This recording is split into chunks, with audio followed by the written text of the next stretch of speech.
after 2011, I felt like, right, this is me. I want to be an All Black as long as I can. I'm confident. You know, I can start to push Conrad now. He's getting older. So 2012, you know, Chiefs won the maiden title. I felt like I was playing okay.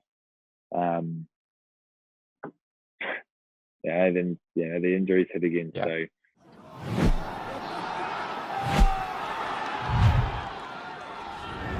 Yeah, I'm going to ask this every time I talk to you. Any chance of a Waikato return? It looks less likely every year. Yeah. I would love to go back to Waikato. I love, of all my rugby and all my teams, I feel like that is the team that was the most me. Yeah. You know, being from Tokoroa, my dad used to pull me out of school to watch them play Springboks and British Lions and the midweek games, and I went to all the Ramfleet Shield games. And so I, as a kid, that was obviously All Black is always the All Blacks, but the Waikato was my thing. And when I played there, I really enjoyed it. You know, we won a championship and met some great guys that I've managed to go right through Super Rugby and international rugby with. So I would love to go back in some capacity at some stage, but things, you know, life can make things a little more difficult now. Obviously, we've got our son that has autism, so that's why we're here in the Gold Coast. And as much of a Kiwi as I am, I love my country. I can't see us leaving here anytime soon, which breaks a small part of me inside. It's a bit of a far cry from Tokoroa, though, right? Yeah, it's different but the same in some ways. So there's plenty of good Kiwis over here as well. Yeah. And funnily enough, you just, even without knowing where the person's from, you almost gravitate to each other, like some sort of Kiwi magnet thing. I don't know. We all seem to find each other. You know, the guy came over the other day. I thought, geez, he seems to be a nice guy. And then he was like, oh, I'm from New Zealand. So, you know, it just always seems to be the same. Maybe it's just good people from New Zealand. I don't know. Yeah, something like that. I was, because I know last time we talked, I mentioned that, you know, watching that 2006 that final. But you guys, and I managed to, you know, I keep a few little mementos and stuff. So I've got like the Herald from the day afterwards. I just pulled it out. And it's just funny looking at like the, you know, there's a lot of stuff here, obviously, about the game, and they've got all the player ratings and things like that. You got a 7. Oh, I'll take that. Yeah, try scoring streak continued. Had a fine all-round game if you don't count buying Soialo's dummy. Yeah. I still remember he broke the line. Actually, I was too scared to tackle him, to be honest. No, I remember him breaking the line. He just ran around me in the end. I was at fullback. Yeah. You know, the thing about rugby, doesn't matter what game it is, you remember the moments like that, the worst ones. They're the ones that stick, and they're the ones that you hate the most because you sit on them the whole weekend and you go into review on a Monday. Yeah. And you know it's going to come up. But fortunately enough, obviously after a final, you don't review. And that Herald, I remember it. It's a really vivid memory for me. So after that 2006, when it was, I'm 21. 21. And 21. Sorry, that was 21. And we obviously partied. We thought, well, this is the greatest thing that's ever happened to us. We partied. We went back to our flat. Stephen, Don, and I were living together. The team came back, and I just remember in the morning the next door neighbour had a Herald shoved in his letterbox. Yeah. And I remember, I can't remember, someone pulled it inside, and I remember, I know the page. I know the pages. So I never forget as much as I had to drink. I remembered it, and I just felt. I felt really happy and real proud about what we did. And that was right before the boys started racing around the house in a shopping trolley. So, so it was a little bit loose, but I do remember the newspaper. I know for you, Europe was never really was obviously had to make a decision when you were heading offshore, but Japan kind of was sort of the destination for you, right? Yeah, right from the start. It was just the load. Obviously, with all my injuries throughout Super Rugby and international rugby, I proved I wasn't the most durable human to play the game. So, like looking at Japan, although when I first got there was 16 odd games in a season. Yeah. And then that came shortened down to 7 one year. We played 7 games. It's incredibly. It's like a sprint. Where you look at France and they're playing almost every weekend, and I didn't see myself holding up to that. But I'm really glad. I couldn't have made a better decision than the one I have. I've enjoyed my time in Japan. Toshiba's been a great employer and team and thing to me. And I feel like, I wouldn't. I can't see myself anywhere else. I couldn't have seen myself anywhere else now that I've been there. And with the season, once I play this season, I would have been with Toshiba longer than any other team, longer than the Chiefs. I've 8 seasons in New Zealand, including Highlanders. Yeah. But 8 seasons with one team, so that's it'd almost be my more me than any other team I played in. So you and Quade Cooper both grew up in the same place. You wouldn't have been to school together or anything, but you've got that home shared. How's your relationship with him been over the years? Yeah, he was younger than me. Yeah. So he was in the same year as my younger brother. So we had him, myself, Sean Maitland. Yeah. Who was also my brother's year, but we all went to the same primary school. And then I think Quade left after primary school, maybe intermediate, to go to Australia. You know what, we wouldn't say, I know him. Yeah. We know each other. Tokero's a small town. We spend time together. It's not like he'd say the same thing. It's not like we're friends. We don't call each other and hang out and stuff. But man, if I saw him, we'd definitely hang out and have a chat. He's I talked about it the other week about how disappointed and sad I was for him at that 2011 World Cup.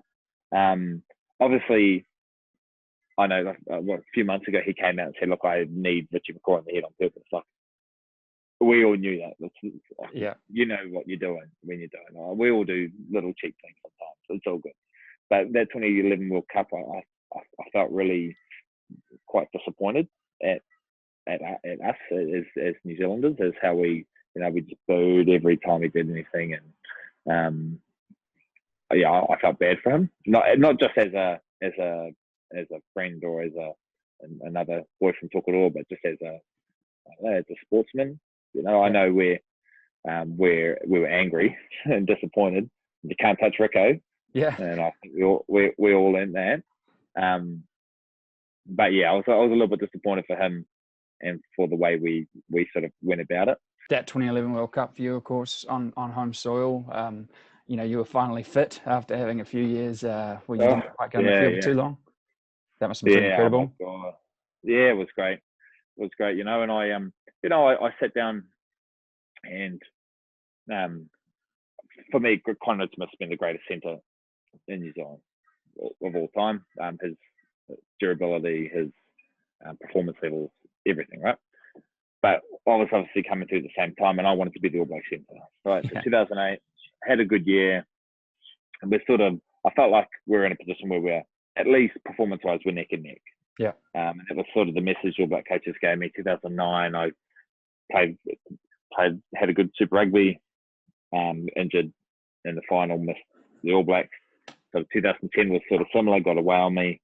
So then 2011, I thought, well, if it's going to happen, it has to happen now. Yeah. And I still wanted to be, and believed I could be the starting 13. And then we was playing so for Super Rugby, and then Wayne called and said, "Hey, we want you to go with Sidovini." They're trying to get Sidovini fit for the June test. Yeah.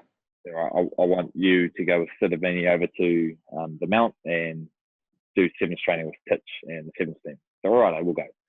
We go over there, and it's pouring rain, and it's muddy, and someone dropped the ball, and I went to accelerate to take off, and I blew my hammy. Yeah. I've never done a hammy in my life. I blew my hammy. So I missed did we have June test that year? No, you didn't. No. we went straight into Tri-Nations, but I missed all of the Tri-Nations except one game. And that one game was like, we're naming the team, the World Cup team after that game. So I felt, fortunately enough, I was named to play, but I actually felt lucky to even make the All Blacks. Yeah. With that, whereas before that season started, I genuinely felt like I had a really good opportunity if I played well in those tests. Like they'd go, they'd give us sort of a game each, and that I'd be able to outperform them. Yeah. Didn't happen. I got injured again. Never had the opportunity, but then I think it all worked out in the end anyway, because obviously I don't know if I've seen for those 7 games, Conrad was easily for me one of the best players on the field and consistently the best. Yeah. And his combination with Ma'a was one of the, with Dan gone, was really a real crucial part of that 2011 side. And then the shining light for me was obviously because Conrad was so good in the earlier years, I'd played a few more tests on the wing. Yeah. So it gave me that opportunity to play on the wing, and fortunately enough, the ball went my way in the first test, and then kind of from there I was given the sort of the nod ahead of everybody else, which still to this day blows my mind. I would have been the slowest swinger at the World Cup, but was given an opportunity, and fortunately enough, in 2011, it was about high balls and defense. So that was something that I was particularly good at, and so those 7 weeks, I look back at my whole career, and of course I got plenty of regrets about certain things I should have done differently, and if I hadn't have been injured, but at least for those 7 weeks I was fit, and I have a great memory from it. And the greatest memory, other than winning, is having my mate run out in a size small t-shirt and come and join the game and win Rugby World Cup 2011. So nice to share it with my mate. What's this? So I mean, the rumours were that Pever put on a little bit of weight, but was someone else supposed to be wearing that jersey that he had on? No. So what happens is with the jerseys, Adidas make the jerseys and they have numbers on them. So like if you're, I think it was a D, like a G7 or a D. I think that's how it was. So I was always a 12 or 11, right? Beaver always liked his jerseys tight. So I think he was like a D7, which was probably about Aaron Cruden's size. Yeah. But you remember earlier in the World Cup, Sonny Bill got his jersey ripped. Yeah. And that was that new material we were wearing. So all the girls, including my wife, which wasn't my wife at the time, I was lucky to keep her actually after that. So what Adidas did is they went through and they put like a webbing through the inside. Right. Just to make it more rigid and to strengthen it up. So if you were a size 9, then you became a size 11. So everyone sort of went up a size or 2. And Beaver, they said to Beaver, well, what size jersey do you want? He's like, oh, I want the D7. It's like, oh, you sure you don't want to try it on? I was like, no, I'll take it.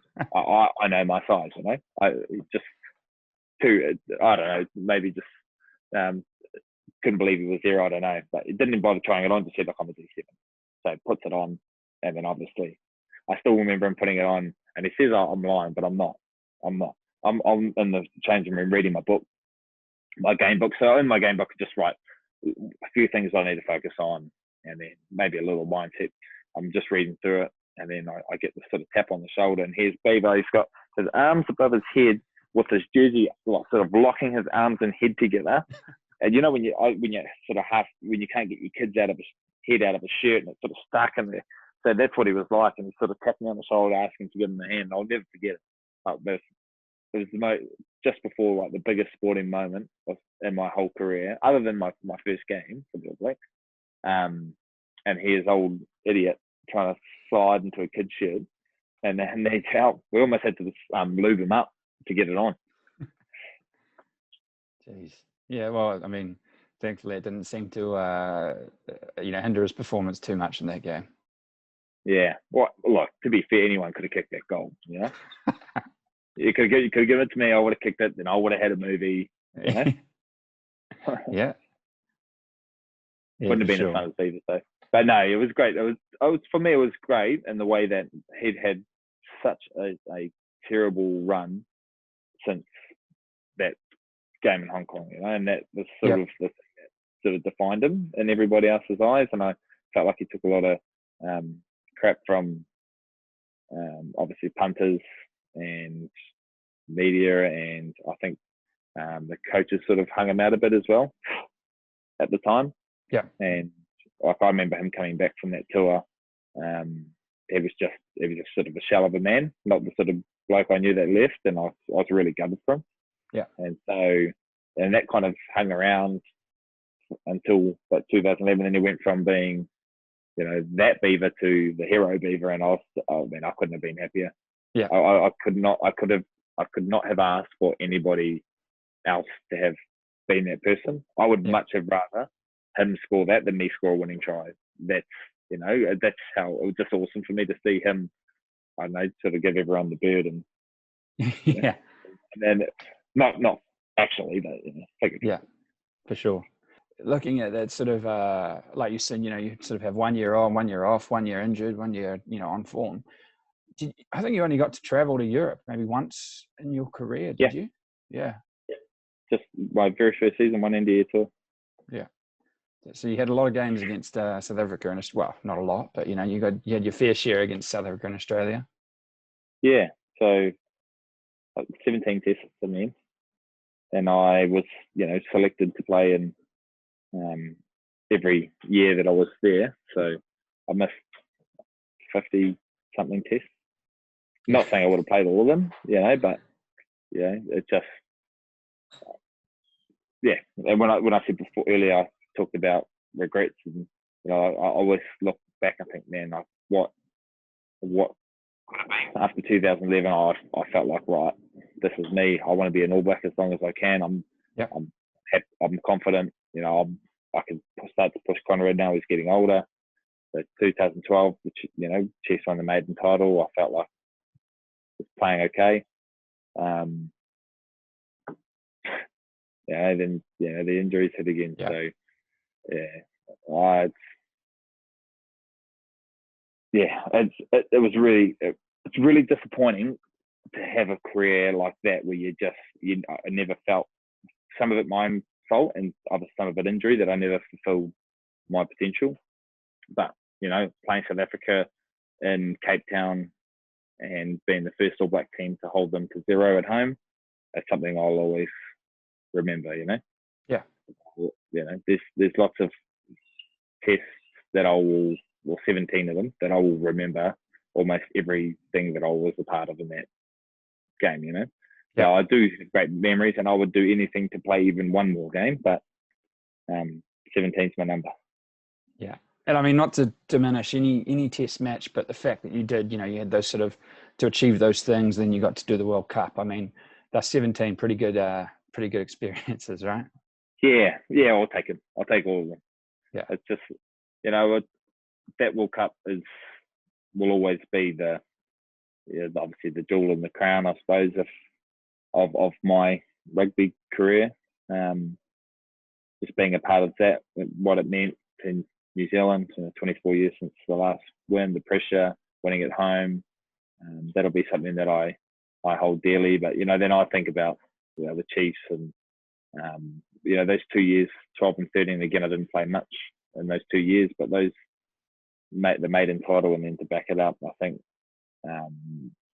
being a part of it at like that sort of leadership level, and being part of the conversations and being part of growing the culture and being part of mentoring young players, I felt really proud about that performance, those two seasons. Even though I didn't play the finals of either, I felt really proud about those. And just looking at the different coaches you've had, Gats is back at the Chiefs now after obviously having you for a couple of years there in Waikato. Yeah, honestly, I'd love to go back and just sit with him and have a beer and have a chat. I love Gats as a coach. I'm really fortunate. All through my career, I've had international coaches: John Mitchell, Warren Gatland, Wayne Smith, and Foster, all international. Yeah, I've been so fortunate. And Gats was at a time in my life when I was still young, with 20, 21, 22. We're just starting to find our feet as players, becoming men almost, starting to play decent rugby. And at a time where the New Zealand Cup, or NPC, or New Zealand Cup back then, was still an awesome competition with lots of All Blacks. Yeah. Had its own fixed time, no midweek games. It was, I thought NPC for me was everything. I loved it. So I love Gats, and he sort of gave us he challenged young players to challenge the older players a lot. So he would go over, if you were not playing and you were in the B team or on the train on side, he'd come over and say, "Oh, you want that number 13 jersey?" You say, "Yeah, of course." I say, "We'll go get it. Show me how much you want it." Stuff like that. Yeah. And team reviews, he would go at the older players. Why don't you do this? Why don't you do that? Which, looking back, I know there's a lot. I've talked to guys like Batey and Helly and guys that were in Gats's crosshairs back in the day, and they were really pissed off by it. Yeah. At the time, and possibly still now. But at least for us young boys, it made us feel like, oh well, we're all on the same level. He's not just going to go chop off all the legs of the young boys. He's going to go at the old boys too. So I think it was really empowering for the younger boys, and if that was his intention, then he did a great job. So I'm so happy to see him back in New Zealand. Yeah. What he's done with Wales and the British Irish Lions in particular, I think he's putting that team together. Yeah. As well, I think it's a lot of rugby knowledge, and he knows UK rugby. He knows that Northern Hemisphere really well, and I think if he's given the opportunity at some stage to coach the All Blacks, which he may never, but if he's given that opportunity, I think it might be something really valuable to add to the All Black coaching group. If he can go with somebody, I mean, if he was head coach, he'd assemble his own team, but the knowledge he has would be so valuable. Yeah, so valuable to the All Blacks. Awesome, mate. I won't keep you any longer. Appreciate you taking a bit of time out of the day to chat with me again. No problem.